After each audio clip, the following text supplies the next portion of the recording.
जी जनाब। इसको कहते हैं 4 दिन की चांदनी फिर अंधेरी रात। लेकिन ये चांदनी तो सिर्फ 2 दिन की ही थी भाइयों। क्या हो गया ये। न्यूजीलैंड ने पाकिस्तान को 115 रन से हरा दिया चौथे T20 में, 115 रन। हाँ जी। तो स्टैट्स के मुताबिक इस स्टेडियम पे इस मैच से पहले 14 T20 मैचेस हुए थे, जिसमें से सिर्फ एक T20 वो टीम जीती है जिसने बाद में बैटिंग की है। तो अगर ये स्टैट्स मुझे पता है, आपको पता है, तो क्या टीम मैनेजमेंट को नहीं पता था? ये ऑकलैंड वाला ग्राउंड नहीं था कि यहाँ 200 चेज होता। यहाँ एवरेज स्कोर जो फर्स्ट इनिंग्स का है वो है 160 165। तो यहाँ पे रात को बॉल स्विंग होती है। जैसा कि हमने देखा, आप लोगों ने भी देखा होगा, जो पहले 5 ओवर इतनी बॉल स्विंग हो रही थी, जो हारिस जिस बॉल पे आउट हुआ है तो कितनी उसकी डिविएशन हुई थी, मतलब कहाँ पड़ा है और कितना अंदर आया है। इसके अलावा जितने भी उनके इन स्विंगर्स आउट स्विंगर्स, मतलब बिल्कुल ही हालात चेंज हो गए, हालात बदल दिए, जज्बात बदल दिए। तो भाइयों, मुझे समझ नहीं आती कि ये टीम मैनेजमेंट ने किस तरह का डिसीजन। ये सिर्फ एक कैप्टन का डिसीजन नहीं होता कि जी हमने टॉस जीत के पहले बैटिंग करनी है या बॉलिंग करनी है। इसमें पूरा स्टाफ इन्वॉल्व होता है, कोचिंग स्टाफ इन्वॉल्व होता है।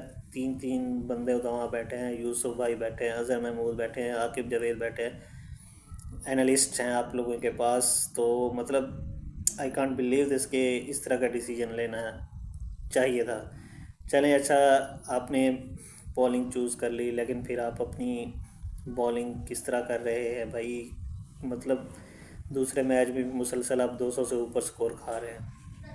तो शाहीन अफरीदी साहब लगातार लगातार नाकाम होते जा रहे हैं। पता नहीं अब उनको और कितने चांसेस देने हैं भाई। अगर लाहौर कलंदर की मैनेजमेंट ऊपर बैठी है तो भाई ये PSL नहीं है, ये इंटरनेशनल क्रिकेट है। मेहरबानी करके कोई किसी नए लड़के को चांस दें। कब तक हम शाहीन अफरीदी का वो रोहित शर्मा वाला याद करते रहेंगे। भाई बस होगी, बहुत होगी। एक तो हमें वो 152 नॉट आउट रन से 2 साल हमारे वो गले पड़ा रहा। हमने एक ऐसा ओपनिंग पेयर बना लिया जो इनकी T20 में जगह नहीं बनती थी, उनसे किसी तरह जान छूटी हमारी। अब पता नहीं इस शाहीन शाह अफरीदी पाकिस्तान के प्रीमियम फास्ट बॉलर से कब जान छूटती है हमारी।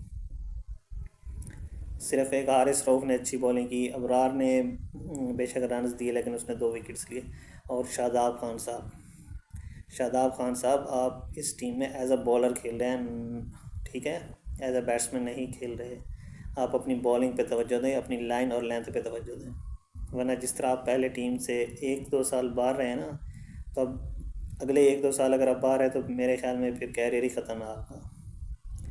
ठीक है, आप ऑलराउंडर बनने के चक्कर में आपने अपनी बॉलिंग भी भुला दी। और इरफान खान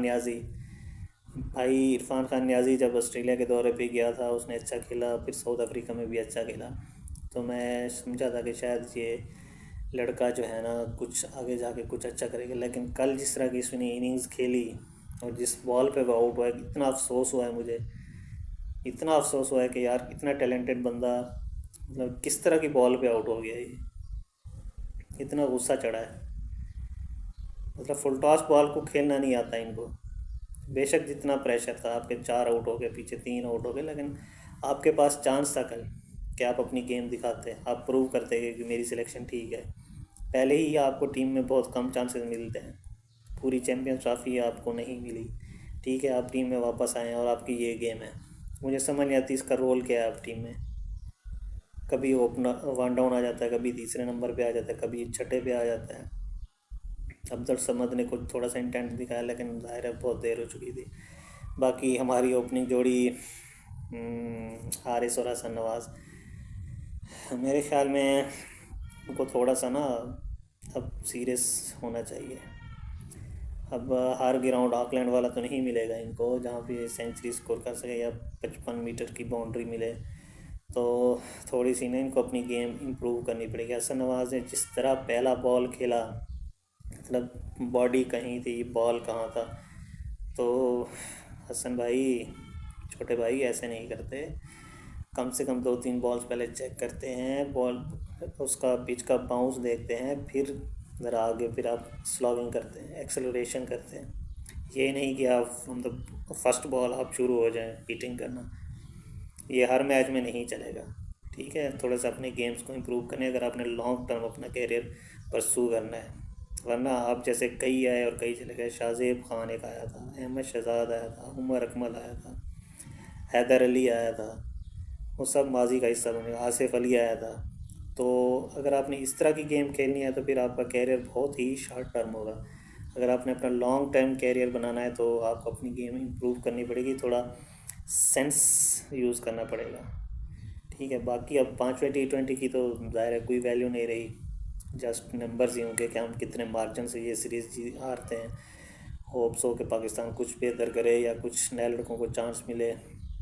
मुझे तो बस ये है कि चलो पाकिस्तान ना अपना बॉलिंग अटैक थोड़ा सा चेंज कर लिया अब T20 में, स्पेशली T20 में। आगे ODIs आ रहे हैं तो ज़ाहिर है कुछ T20 प्लेयर्स वापस चले जाएंगे और ODI की टीम में जो कुछ प्लेयर्स हैं वो न्यूजीलैंड पहुंच जाएंगे 1-2 दिन में। तो लेट्स सी कि ODI सीरीज़ का रिज़ल्ट क्या रहता है।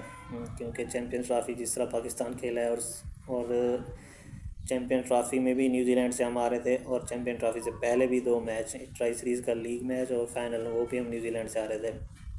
जब हालांकि वो उनकी फुल स्ट्रेंथ टीम थी उस टाइम। बेशक इस टाइम उनके पास अच्छे प्लेयर्स, इस टाइम वो IPL में मसरूफ़ हैं, बट फिर भी वो अपनी कंडीशंस में, उनके जो बॉलर्स हैं ना, डफ़ी, सीयर्स और विलोरोक, वो इस वक्त ज़बरदस्त बॉलिंग कर रहे हैं। और अगर उनको कंडीशंस ज़ाहिर है उनकी अपनी मर्ज़ी की मिल रही हैं तो हमारे बैटर्स के लिए बहुत मुश्किल हो जाएगा ये ODI सीरीज़ भी बचाना। तो होप्स हो के रिज़ल्ट कुछ अच्छा है।